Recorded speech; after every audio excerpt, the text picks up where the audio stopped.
네, 안녕하세요. 가족의 전당입니다.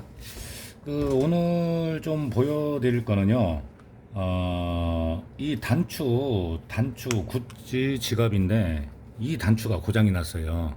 여기에 보면은 얇은 철이 있는데, 쇠로 된 이 11자로 된 것이 있습니다. 아주 얇은 철사가. 근데 이제 이게 고장이 나서 교체를 했는데요. 여기 보면은 이쪽 부분도 마찬가지고 이 안쪽도 그렇고 여기도 그렇고 여기 바늘땀을 뜯지를 않았다는 거죠. 기름에도 그대로 있죠. 그러니까 이제 이거를 어떻게 여기를 뜯지 않고 이 단추를 달아주느냐 그걸 좀 보여드릴게요. 지금 보면은 단추라는 것이 이렇게 쓰다 보면 그냥 막 잠그고 하는데 닫았을 때 이렇게 딸깍 소리가 나야 됩니다. 열 때도 마찬가지고요. 이렇게 맞아야 되는데 고장이 나면은 잠기지가 않는다는 거죠. 잠기지가 않기 때문에 뭐 어찌 보면은 이제 단추 하나 때문에 지갑을 쓰기가 불편한 경우가 생기는 겁니다. 그리고 일단은 튼튼하게 해야 돼요. 최대한 안 떨어지게. 근데 여기에 바늘땀을 띄어내면은 완벽하게 처음처럼 바느질이 안 되겠죠. 그래서 이제 이거를 바느질을 실을 뜯지 않고 지갑을 뜯지 않고 이 단추를 다는 요령을 좀 보여드리겠습니다. 우선 그 사진을 보면서 설명을 해드릴게요. 자, 이렇게 사진을 보면 지금 현재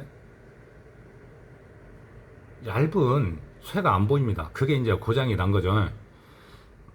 제가 이렇게 그 공예를 하시는 분이나 수선을 하시는 분들한테 조금이라도 도움을 드리고자 하는 거는 뭐냐면은, 좀 괜찮은 요령들이 있는데, 뭐 사실 저도 이제 몸이 안 좋습니다.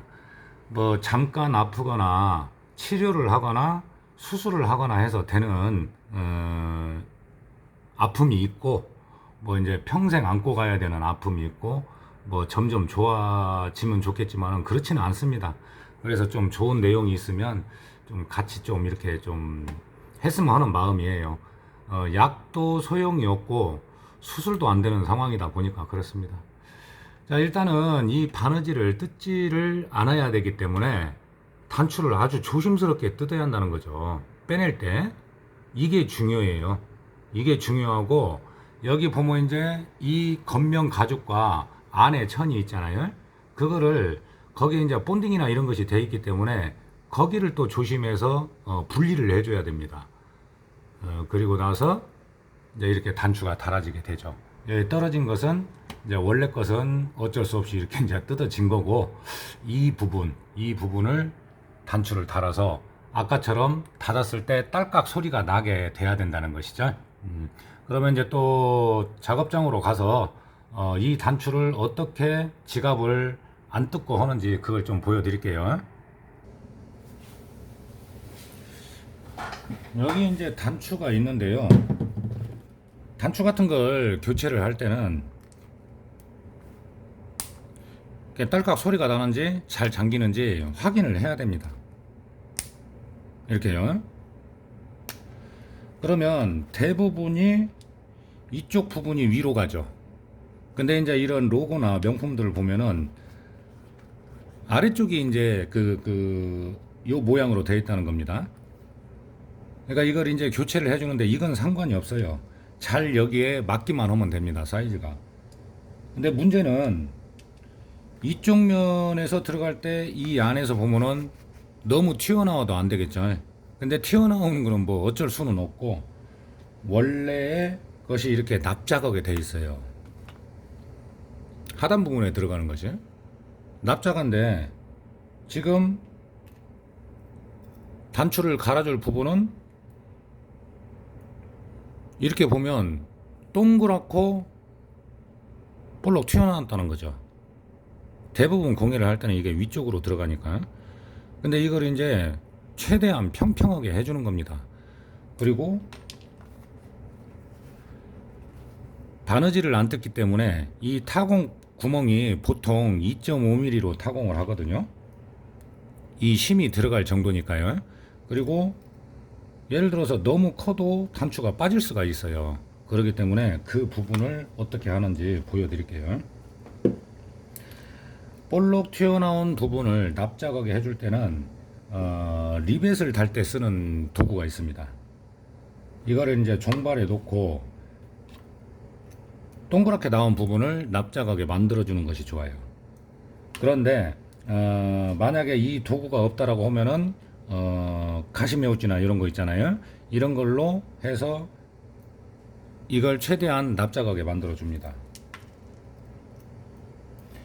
이 리벳 공구는 깊이가 어느 정도냐면요, 가운데가 이렇게 뽕 뚫려 있잖아요.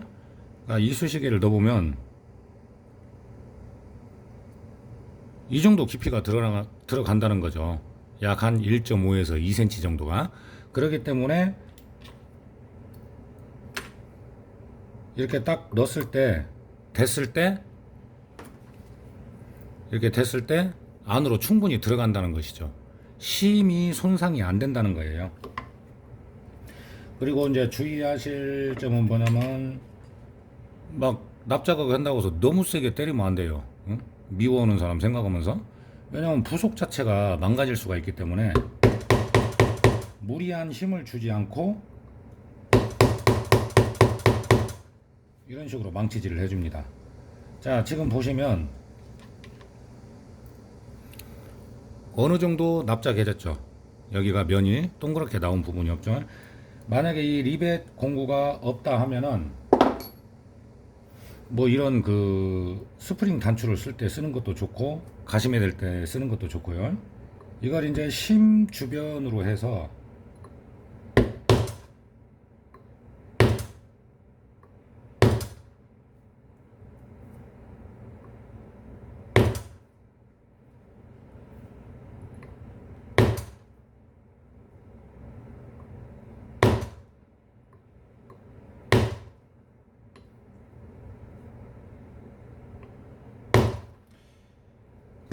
최대한 튀어나오지 않게 납작하게 이렇게 해줘야 한다는 것이죠. 이렇게.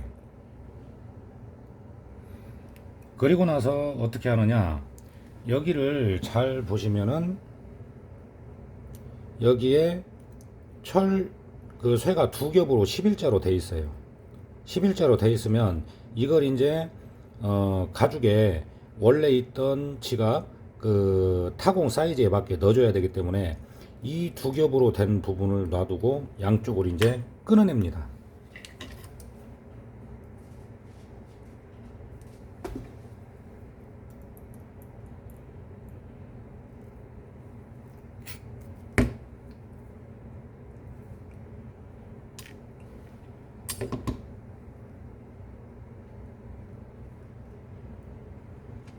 단추가 크면 모르는데 작으니까 조금 불편해요.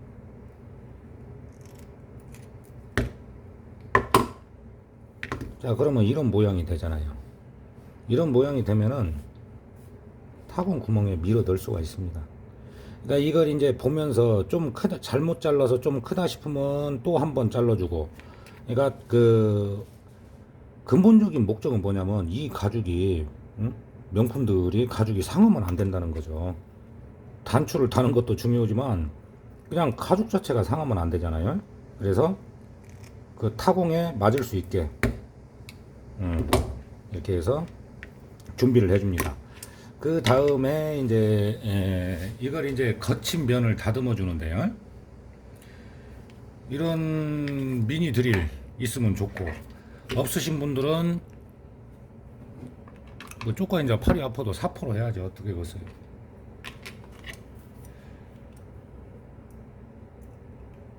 그러니까 거친 면을 가죽에 긁히지 않게 거친 면을 다듬어 준다 생각하시면 됩니다. 그리고 모서리 부분을 좀 이렇게 부드러운 라운드 형식으로 잡아주는 것이죠.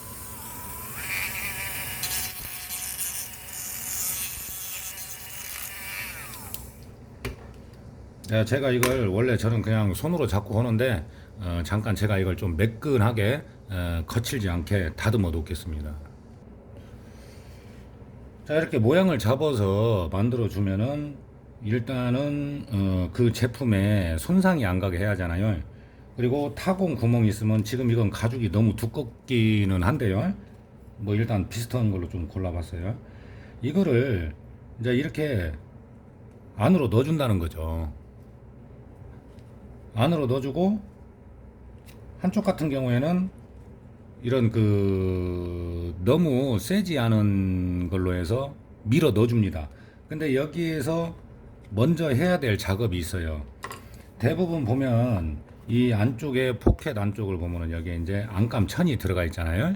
그 천이 있기 때문에 본드 내지 아니면 접착을 할 수 있는 고정을 해줄 수 있는 것을 먼저 처리를 해놔야 한다는 것이죠. 그래야 이게 동그래야 되는데 동그랗지가 않기 때문에 저기 뭐야 접착을 최대한 해주는 겁니다. 그래서 안쪽을 본드 같은 걸로 보강을 해주는 거죠.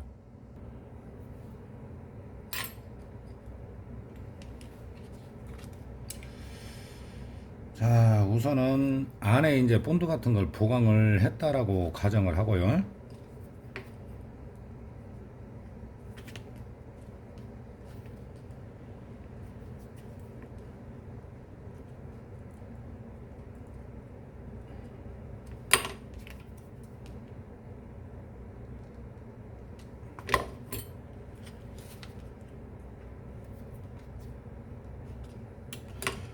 뾰족하지 않은 송곳 같은 거를 이용해서 이렇게 이제 일단 넣어줍니다. 안쪽에다가 들어갔죠.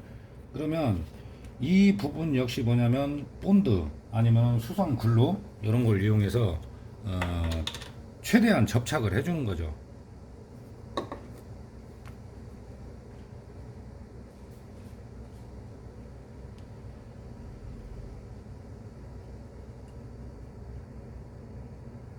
이게 이제 마르려면 시간이 걸리기 때문에 제가 그냥 진행을 해 보겠습니다. 자, 이제 어느 정도 안쪽을 본드를 해서 말랐다 이거죠. 말랐으면은 이런 지각 같은 경우에는 여기에 그냥 망치로 때릴 수는 없잖아요. 그렇기 때문에 뭐 이런 포켓이 있으면 종발을 넣을 수 있는 공간이 있으면 좋고, 만약에 그게 안 된다 싶으면 철자 같은 것을 여기에 대주고 망치질을 해야 됩니다. 어차피 망치로 때려서 단추를 달아야 하니까요. 자, 그러면 일단은 이렇게 이제 넣었다 이거죠. 단추를 그냥 넣으면 좋은데 이 상태에서 하기 때문에 어쩔 수 없이 타공을 하고 거기에 밀어 넣어야 한다는 것이죠. 그러면 자, 이제 달아볼게요. 지갑에 종발을 댔다고 했을 때 그때도 마찬가지고 이제 이쪽 안쪽은 이제 붙었다는 거죠, 본드가. 그러면 스프링 도트를 준비를 하고 그 다음에 이 단추를 다룰 때 역시 마찬가지로 본드를 살짝 발라주는 것이 좋아요.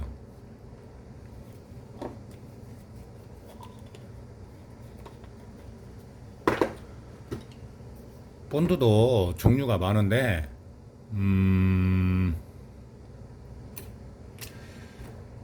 그냥 뭐 좀 독성이 있거나 그런 본드를 쓰게 되면은요 이 가죽이 딱딱해질 수가 있어요. 그러니까 그걸 좀 주의해서 해야 된다는 거죠. 본드야 뭐 어떤 본드를 써도 상관이 없는데 제가 일반적인 본드를 썼을 때를 한번 보여드릴게요.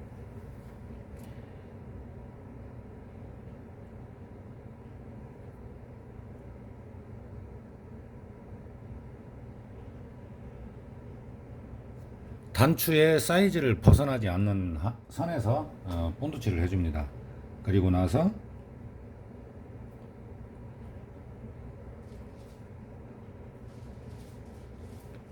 원래는 좀 말리고 해야 하는데요.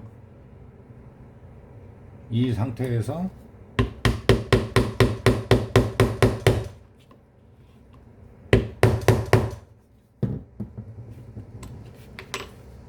이렇게 달아주게 돼요. 그러면 안쪽은 이런 모양이 되겠죠. 근데 이제 최대한 고정을 하면서 움직임이 없이 그렇게 해서 마무리를 해주면 돼요. 그러면 단추를 닫았을 때 딸깍 이렇게 소리가 나는 거죠. 그러니까 지갑을 원 상태 그대로를 유지를 하면서 단추를 그 상태에서 바꿔줄 수가 있는 거죠. 이런 요령들을 알아놓으시면은 어떤 분은 그래요. 어떻게 여기를 안 뜯고 단추를 달았죠? 그렇게 물어보시는 손님도 있습니다. 그러니까 이제 이런 요령들을 알아놓으시면은 도움이 좀 되실 것 같습니다.